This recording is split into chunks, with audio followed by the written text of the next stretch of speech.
સર્વેભ્યઃ જય Shri Krishna. Shri Saraswati group of education વતી online video લેક્ચરની અંદર હું જગદીશ દવે ફરીથી એક વખત આપ સર્વે વિદ્યાર્થી મિત્રોનું હાર્દિક સ્વાગત કરું છું. કેમ છો વિદ્યાર્થી મિત્રો? બધા મજામાં? મજામાં જશો ને મિત્રો? તો જોઈએ આપણે મિત્રો આજના દિવસે સંસ્કૃત કક્ષા 12 ચેપ્ટર નંબર 5 યક્ષ યુધિષ્ઠિર સંવાદ એટલે કે યક્ષ અને યુધિષ્ઠિરનો સંવાદ પાર્ટ 2. હવે પાર્ટ 1 માં આપણે શું જોયું? તો કે ભાઈ પાર્ટ 1 ની અંદર આપણે પ્રસ્તાવના જોઈ કે ભાઈ મહર્ષિ વેદવ્યાસ થઈ ગયા, તેમણે મહાભારત નામનો ગ્રંથ લખ્યો. એ મહાભારત ગ્રંથની અંદર જે વન પર્વ આવે છે એ વન પર્વની અંદર 312, 313 અને 314 અધ્યાય છે. એમની અંદર આ યક્ષ અને યુધિષ્ઠિરનો સંવાદ છે. તો હવે એ યક્ષ યુધિષ્ઠિરનો સંવાદ છે એમાં જે આ ચેપ્ટર છે મિત્રો, ચેપ્ટરની અંદર 13 પદ્ય છે. 13 પદ્ય એટલે કે 13 શ્લોકો છે. એમની અંદર ટોટલ યક્ષ છે યુધિષ્ઠિરને 16 પ્રકારના પ્રશ્નો પૂછે છે. કેટલા પ્રશ્નો પૂછે છે? તો કે 16 પ્રશ્ન પૂછે છે. બીજું તો કે એમાં જે પહેલા બે પદ્ય છે એમાં સંવાદની ભૂમિકા છે કે એકાબીજા બંને વચ્ચે ખાલી સંવાદ થાય છે, વાતચીત થાય છે. કોના વચ્ચે? તો કે યક્ષ અને યુધિષ્ઠિર વચ્ચે વાતચીત થઈ છે. અને લાસ્ટ જે 3 પદ્ય છે એટલે કે 11, 12 અને 13 બરાબર, એની અંદર ઉપસંહાર આપેલો છે. ભાઈ કાવ્યનો આખો નિચોડ ઉપસંહાર આપેલો છે. તો પદ્ય નંબર 3 થી લઈ અને પદ્ય નંબર 3, 4, 5, 6, 7, 8, 9 અને 10 બરાબર, આ 8 પદ્યોની અંદર કુલ ટોટલ 16 પ્રશ્ન છે એ યક્ષ કરે છે યુધિષ્ઠિરને.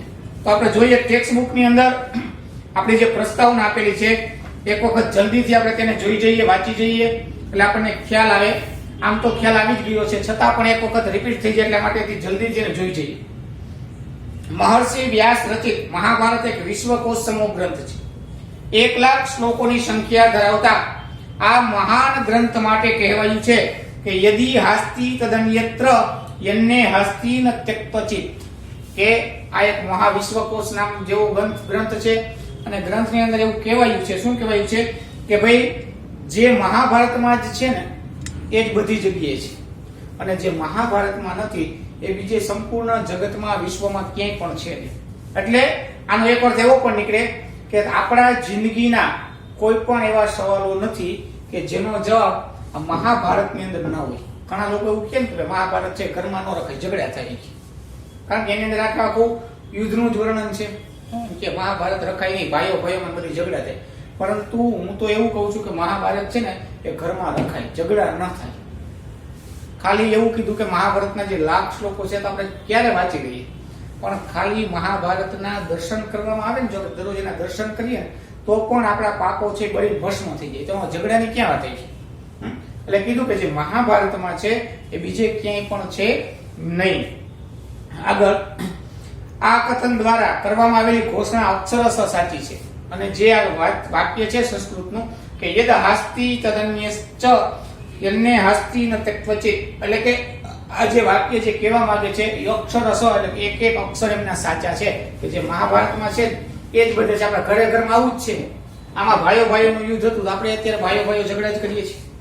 વડીલોના માન નહોતું હોય, દુર્યોધન વગેરે અધર્મી હોય તો આપણે પણ કઈક ક્યાંક ને ક્યાંક આપણા વડીલોને આપણે દુભાવીએ છીએ. આખા સમાજનું નિરૂપણ મહાભારતમાં છે. માણસ જન્મે ત્યાંથી મૃત્યુ પામે ત્યાં સુધી જે કાર્યો કરે એ બધું આખો નિચોડ એ મહાભારતની અંદર આપેલો છે. એટલે આ જે પંક્તિ છે કે જે મહાભારતમાં છે એ જ બધી છે, જે મહાભારતમાં નથી બીજે ક્યાંય નથી, એ અક્ષરશ વાત સાચી છે. આગળ જોઈએ. આ ઉપરાંત એક બીજી બાબત પણ ધ્યાનપાત્ર છે. મહાભારતમાં વિષય વસ્તુનું પ્રસ્તુતિકરણ વૈવિધ્યસભર છે. સામાન્ય રીતે મહાભારતનું સમગ્ર કથાનક સંવાદાત્મક છે. જુદા જુદા પ્રસંગને અનુરૂપ જુદા જુદા પાત્રો વચ્ચે રચાયેલા વિવિધ સંવાદો પૈકી યક્ષ અને યુધિષ્ઠિરનો સંવાદ સુપ્રસિદ્ધ છે. કે ભાઈ મહાભારતની અંદર અલગ અલગ પાત્રો છે અને અલગ અલગ પાત્રો છે અલગ અલગ જગ્યાએ વાતચીતો કરતા જોવા મળે છે. એટલા માટે થઈ અને વિષય વસ્તુ છે એનું આખું વૈવિધ્યસભર છે કે એ વાંચીએ ને કદાચ આપણે તો આપણને એની અંદર કંટાળો ના આવે. મહાભારત ગ્રંથ વાંચીએ ને તો આપણને એની અંદર કંટાળો આવે, એકદમ વિવિધતા આવે, નવીન આવે અને કંઈક ને કંઈક જાણવાનું આપણને પ્રાપ્ત થાય છે. અને એવી જ રીતે ભાઈ એક એની વચ્ચે વિવિધ પાત્રો વચ્ચે વાત છે. એવા જ એક રીતે યક્ષ અને યુધિષ્ઠિર આ પણ બે મહાભારતના જ પાત્રો છે. એની વચ્ચેનો જે સંવાદ છે એ ખૂબ જ પ્રસિદ્ધ છે. ખાલી પ્રસિદ્ધ નથી, પરંતુ શું લખ્યું?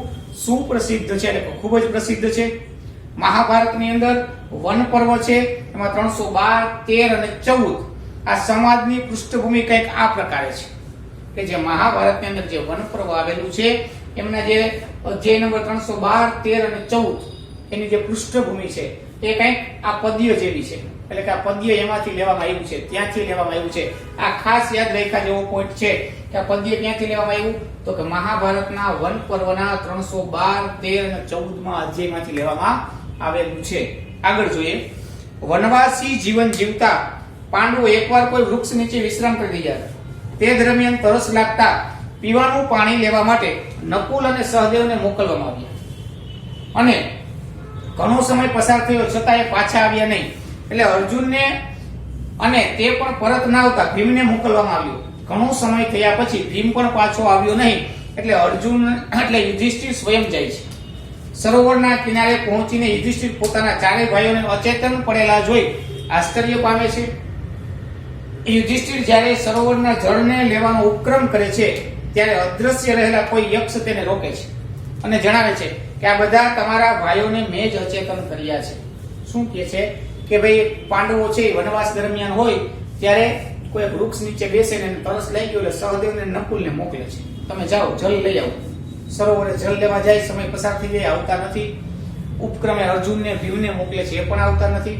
એટલે સ્વયં યુધિષ્ઠિર મહારાજ પોતે એ જલ લેવા માટે જાય છે અને એના ભાઈઓને અચેતના પામેલા જોઈ, એટલે કે મૃત અવસ્થામાં પડેલા જોઈ અને આશ્ચર્યચકિત થઈ જાય છે. અને પછી એનો જે ઉપક્રમ હોય છે જલ લેવા માટે જાય છે ત્યારે અદૃશ્ય રૂપે રહેલો યક્ષ એને શું કહે છે કે ભાઈ એને સૂચવે છે, એને કહે છે કે તમારા જે ભાઈઓ છે ને એને મેં જ અચેતન કરેલા છે. એમ કરીને આગળ જોઈએ શું કહે છે ત્યારે કે તમારે પણ આ સરોવરનું પાણી લેવું હોય અને ભાઈઓને સચેત કરવા હોય તો મારા પ્રશ્નોના ઉત્તર આપો. શું કીધું એમણે? એ પોતે દેખાતો નહોતો પરંતુ અદ્રશ્ય યુધિષ્ઠિરને એવી વાત કીધી કે જો આ તમારા ભાઈઓને મેં જ અચેતન કરેલા છે, તમારે જો જલ જોતું હોય અને તમારા ભાઈઓને પાછા જીવિત કરવા એટલે ચેતનામાં લઈ આવવા હોય તો તમે મારા પ્રશ્નોના ઉત્તર આપો. યુધિષ્ઠિર સંમત થાય છે અને એ સમયે યક્ષની સાથે જે સંવાદ રચાય છે તે યક્ષ યુધિષ્ઠિર સંવાદના નામે પ્રસિદ્ધ છે. અને પછી યુધિષ્ઠિર છે એ જલ પીવા માટે અને પોતાના ભાઈઓને ચેતનમાં લઈ આવવા માટે થઈ અને યક્ષ સાથે સંમત થાય છે. આ વાંધો નહીં, તમે મને પ્રશ્ન પૂછો, હું તમને એના મારા મતિ પ્રમાણે, બુદ્ધિ પ્રમાણે હું તમને આન્સર આપીશ. અને પછી એ બંને વચ્ચે જે વાતચીત થાય છે, પ્રશ્ન જવાબ થાય છે, એ આ ચેપ્ટરની અંદર વાત કરવામાં આવેલી છે. આમાંથી પસંદગીના પદ્યોને પ્રસ્તુત પાઠમાં સંગ્રહ કરવામાં આવ્યા છે કે એ તો 3 અધ્યાયની અંદર ઘણા બધા શ્લોકો છે, પરંતુ એમાં જે પ્રસિદ્ધ જ છે આખો સંવાદ, પરંતુ એમાંથી પણ જે વધારે પ્રસિદ્ધિ પામેલા જે શ્લોકો છે, જે પદ્યો છે, પદ્ય એટલે કે શ્લોક, બરાબર, જે શ્લોકો છે એ જ આમાં લેવામાં આવેલા છે. એટલે આમાં કુલ 13 શ્લોકો જ લેવામાં આવ્યા છે. બાકી 3 અધ્યાયની અંદર તો ઘણા બધા શ્લોકો છે, પરંતુ એમાં જે સારા અને શ્રેષ્ઠ પ્રસિદ્ધિ પામેલા જે શ્લોકો છે એ આપણા સિલેબસની અંદર લેવામાં આવેલા છે. પ્રથમ 2 પદ્યમાં સંવાદની ભૂમિકા રૂપ છે. મેં કીધું કે પ્રથમ 2 પદ્યમાં સંવાદની ભૂમિકા છે. ત્યાર પછીના પદ્યમાં ક્રમશઃ યક્ષના પ્રશ્નો છે અને યુધિષ્ઠિરના ઉત્તરો છે. ત્યાર પછી 3જા શ્લોકથી લઈ અને 10મા શ્લોક સુધી ક્રમશઃ 16 પ્રશ્ન પૂછે છે યક્ષ અને યુધિષ્ઠિર છે એને ક્રમશઃ જવાબ આપે છે. અને તૃતીય પદથી લઈ 10મા પદ્ય સુધીના કુલ 16 પ્રશ્નોત્તર છે અને છેલ્લા 3 પદ્યોમાં સંવાદના ઉપસંહાર માટે છે. એટલે કીધું કે ભાઈ 3જા પદ્યથી લઈને 10મા પદ્ય સુધી કુલ 16 પ્રશ્ન છે યક્ષ પૂછે છે, યુધિષ્ઠિર એમના જવાબ આપે છે અને છેલ્લા જે 3 શ્લોકો છે એ ઉપસંહાર માટે આપેલા છે. તો આપણે બધાએ જોયું, સમજ્યા. હવે આપણે શરૂઆત કરી કે સૌથી પહેલા તો સંસ્કૃત ભાષા મિત્રો એવી છે કે એનું ઉચ્ચારણ આપણને સ્પષ્ટ આવડવું જોઈએ. જો સંસ્કૃત ભાષામાં ઉચ્ચારણ કરતા નહીં આવડે તો આપણે માર ખાઈ જશું. એટલે કે આપણે જેવું બોલશું ને એવું લખાય. હંમેશા તમે જ્યારે મોઢે લખવા બેસો ને ત્યારે તમે જેવું બોલો ને એવું લખાય, બરાબર ને? તો સંસ્કૃતમાં જો આપણને ઉચ્ચારણ સ્પષ્ટ નહીં હોય તો આપણે એને યુધિષ્ઠિર છે ને એટલે યુધિષ્ઠિર એવું વાંચશું. યુધિષ્ઠિર છે ને જે યુધિષ્ઠિર ટ અને ઠ માં ચેન્જીસ હશે તો યુધિષ્ઠિર બોલ આપણે વાંચતા હશું તો આપણે લખશું યુધિષ્ઠિર જ. યુધિષ્ઠિર નહીં લખીએ, અને ટનો અને ઠનો ડિફરન્સ આપણને બોલવામાં નહીં દેખાય, પરંતુ જો આપણું શુદ્ધ ઉચ્ચારણ નહીં હોય તો આપણે લખવા બેસશું ત્યારે જે બોલશું ને એ જ લખશું, એટલે એમાં ખાસ તકલીફ પડશે. એટલા માટે થઈ અને પહેલા તો આપણે ઉચ્ચારણ ખૂબ જ જરૂરી છે. એમાં પહેલો પદ્ય છે, પહેલો શ્લોક છે, આપણી ટેક્સ્ટ બુક છે પેજ નંબર 20 ઉપર, બધા જોવો એની અંદર કે પહેલો પ્રશ્ન યક્ષ ઉવાચ, પહેલો પદ્ય યક્ષ ઉવાચ. ઉવાચ એટલે કે બોલવું, ઉવાચ એટલે કે બોલવું, યક્ષ ઉવાચ એટલે કે યક્ષ બોલ્યો, ઉવાચ એટલે કે બોલવું. યક્ષ બોલે છે. શું કહે છે તો કે પહેલા એનું ઉચ્ચારણ કરી લઈએ કે પાર્થ મા સાહસમ કારસિહિ, પાર્થ મા સાહસમ કારસિહિ મમ પૂર્વ પરિગ્રહ. જો ખાસ ધ્યાન આપજો, અશ્વ દીર્ઘ વિસર્ગ એનું ખાસ ઉચ્ચારણ સ્પષ્ટ થવું જોઈએ કે પાર્થ મા સાહસમ કારસિહિ મમ પૂર્વ પરિગ્રહ પ્રશ્નાત ઉક્ત્વા તુ કૌન્તેય, પ્રશ્નાત ઉક્ત્વા તુ કૌન્તેય તતઃ પીબ હરસ્વચ, તતઃ પીબ હરસ્વચ. શું કીધું એમાં ફરીથી એક વખત ઉચ્ચારણમાં ધ્યાન આપો કે પાર્થ મા સાહસમ કારસિહિ, દીર્ઘ છે, પાર્થ મા સાહસમ કારસિહિ મમ પૂર્વ પરિગ્રહ, પૂ દીર્ઘ છે, મમ પૂર્વ પરિગ્રહ પ્રશ્નાન ન અર્ધો એટલે કે એવી રીતે જ બોલવાનું, પ્રશ્નાન ઉક્ત્વા તુ કૌન્તેય તતઃ પીબ હરસ્વચ. આ સરસ મજાના બધા જે પદ્યો છે ને એ બધા અનુષ્ટુપ છંદની અંદર લખેલા છે, એટલે અનુષ્ટુપ છંદ આપણે ભણી પણ ગયા છું અથવા તો નહીં ભણ્યા હોય તો ભણશું, આપણા સિલેબસમાં આવતો હશે, નહીંતર હું તમને એના વિશે થોડીક માહિતી આપી દઈશ જ્યારે છંદો ભણશું ત્યારે. બરાબર છે. આ અનુષ્ટુપ છંદની અંદર રચાયેલો છે અને એને ગાવો હોય તો કઈ રીતે ગાઈ શકીએ તો કે પાર્થમાં સાહસં કારસિહિ મમ પૂર્વ પરિગ્રહ પ્રશ્નાન ઉક્ત્વા તુ કૌન્તેય તતઃ પીબ હરસ્વચ. આવી રીતે એને ગાઈ પણ શકાય રાગની અંદર.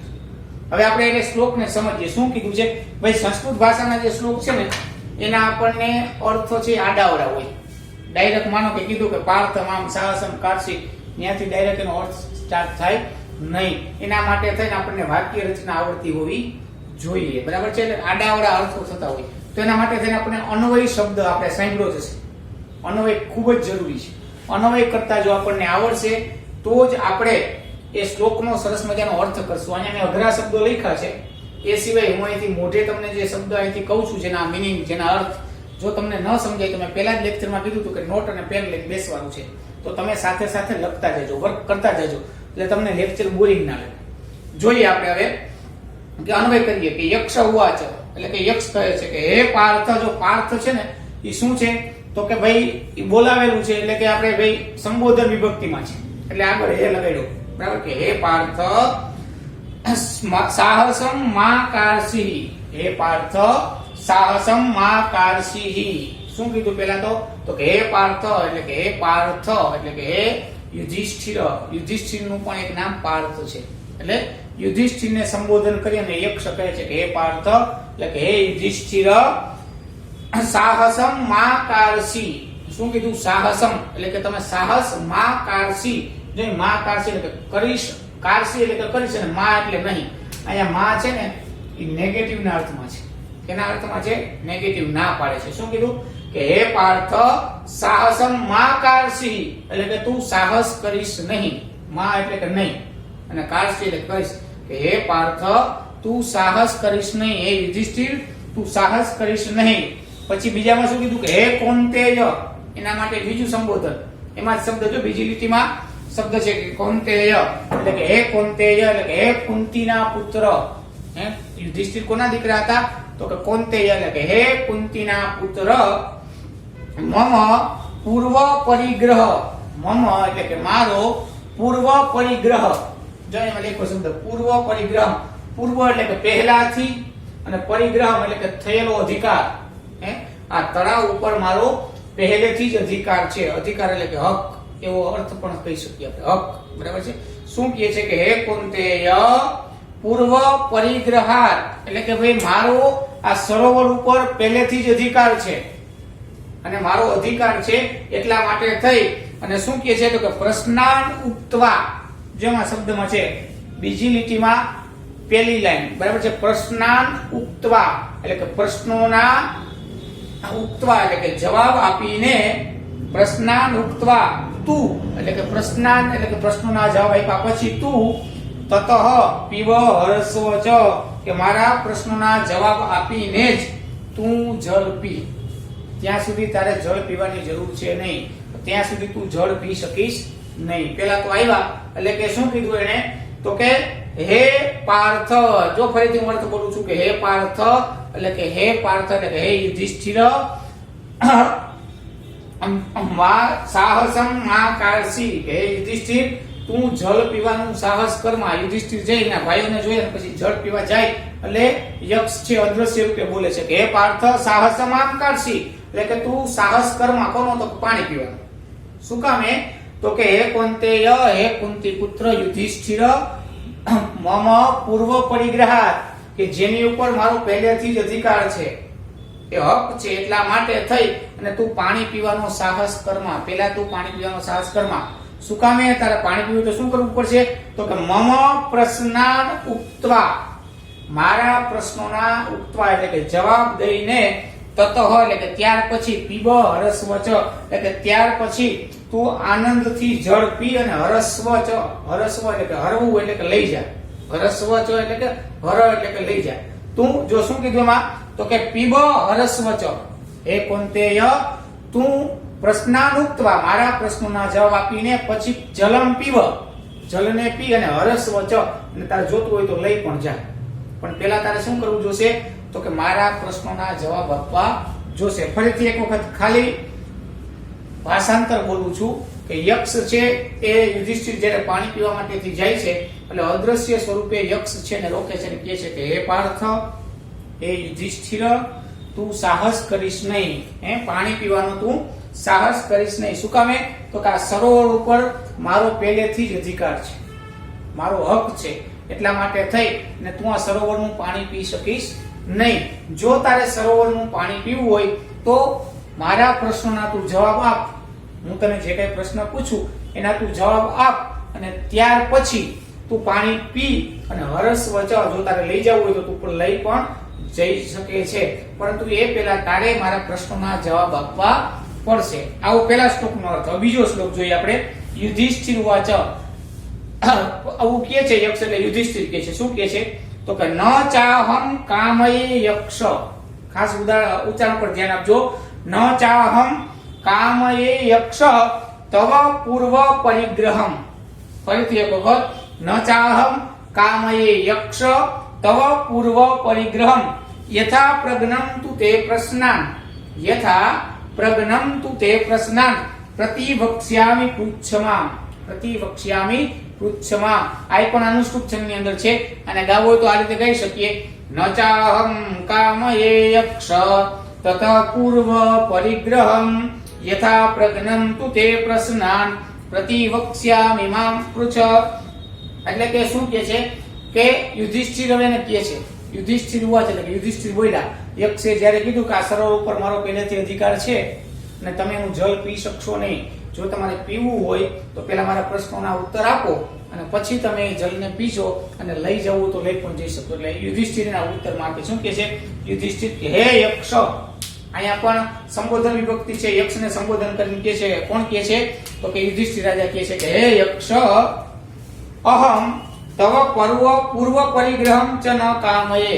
હે યક્ષ અહમ, ચાહમ છે ને અહમ, તવ એટલે કે તારો, પૂર્વ પરિગ્રહમ એટલે કે જે પહેલેથી જ અધિકાર થયેલો છે એ ન કામયે એની હું કામના કરતો નથી, એ મારે જોતો નથી, મારે કઈ તારી પાસેથી હક તારો છીનવી લેવો નથી. શું કહે છે કે હે પાર્થ તવ એટલે કે તારો, પૂર્વ પરિગ્રહ એટલે કે તારો જે પહેલેથી જ સર્વ પર અર્થ હક છે, અહમ ન કામયે હું એની કામના કરતો નથી.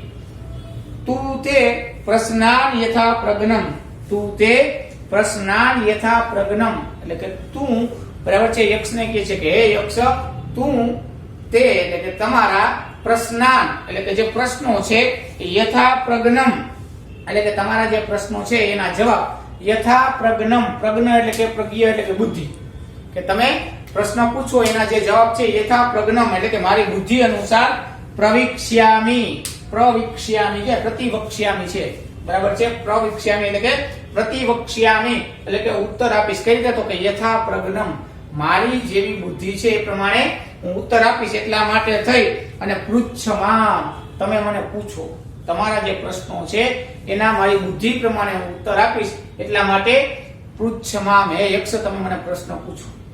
શું થયું? આનો એક ખાલી અર્થ બોલું છું કે જ્યારે યક્ષ છે યુધિષ્ઠિરને એવું કહે છે કે આની પાણી પીતા નહીં, પાણી પર મારો અધિકાર છે, બરાબર છે, એટલે યુધિષ્ઠિર રાજાને કહે છે કે હે યક્ષ રાજા, મારી કોઈ એવી ઈચ્છા નથી કે ન કામયે અહમ, મારી કોઈ એવી કામના નથી કે મારી કોઈ એવી ઈચ્છા નથી. શું? તો કે તવ પરિગ્રહાત, કે તમારો જે પૂર્વથી પહેલેથી જે હક જમાયેલો છે, તમારો જે હક છે હક લઈ લેવાની મારી કોઈ ઈચ્છા નથી, કામના એટલે કે ન કામયે અહમ, એવી મારી કોઈ કામના નથી. તું તે પ્રશ્નાન યથા પ્રજ્ઞમ, તમારે પ્રશ્ન કરો યથા પ્રજ્ઞમ, મારી જેવી બુદ્ધિ છે, મારી જેવી મતિ છે તે અનુસાર પ્રતિવક્ષ્યામી એટલે કે હું ઉત્તરો આપીશ. તમે પ્રશ્ન કરો. શું કીધું? તું તે પ્રશ્નાન, તમે પ્રશ્ન કરો યથા પ્રજ્ઞમ, મારી બુદ્ધિ અનુસાર પ્રતિવક્ષ્યામી એટલે કે ઉત્તર આપીશ. પૃચ્છમામ, તમે મને પૂછો, હે યક્ષ તમે મને પ્રશ્ન પૂછો, હું તમને મારી બુદ્ધિ અનુસાર જવાબ આપીશ. ફરીથી એક વખત ભાષાંતર બોલું છું કે યુધિષ્ઠિર કહે છે કે હે યક્ષ, મારી કોઈ એવી ઈચ્છા નથી કે મારી કોઈ એવી કામના પણ નથી કે તમારો જે અહીંયા પહેલેથી જે સર્વ ઉપર હક છે એ હું છીનવી લઉં. માટે તમારે મને પ્રશ્ન પૂછો, મારી બુદ્ધિ પ્રમાણે, મારી મતિ પ્રમાણે, બરાબર છે, હું તમને તમારા પ્રશ્નોના જવાબ આપીશ. એટલા માટે તમે મને પ્રશ્ન પૂછો. સમજાઈ ગયા મિત્રો બે શ્લોકના અર્થ? તો આજના લેક્ચરની અંદર બસ એટલું જ. હોમવર્કની અંદર કે રિવિઝન માટે તમારે લોકોએ આ બંને જે પદીઓ છે, જે પહેલા બે શ્લોક છે એને વ્યવસ્થિત રીતે ઉચ્ચારણ કરતા શીખી જજો, અને બે શ્લોકોના ભાષાંતર છે એ વ્યવસ્થિત રીતે તમારી બુકની અંદર તમારે લખવાના છે. જો વિડીયોની અંદર ન સમજાયું હોય મિત્રો તો વિડીયોને રિવાઇઝ કરીને ફરીથી જોજો એટલે તમને સમજાઈ જશે. ચાલો, સર્વેભ્યઃ જય શ્રી કૃષ્ણ, જયતુ સંસ્કૃતમ.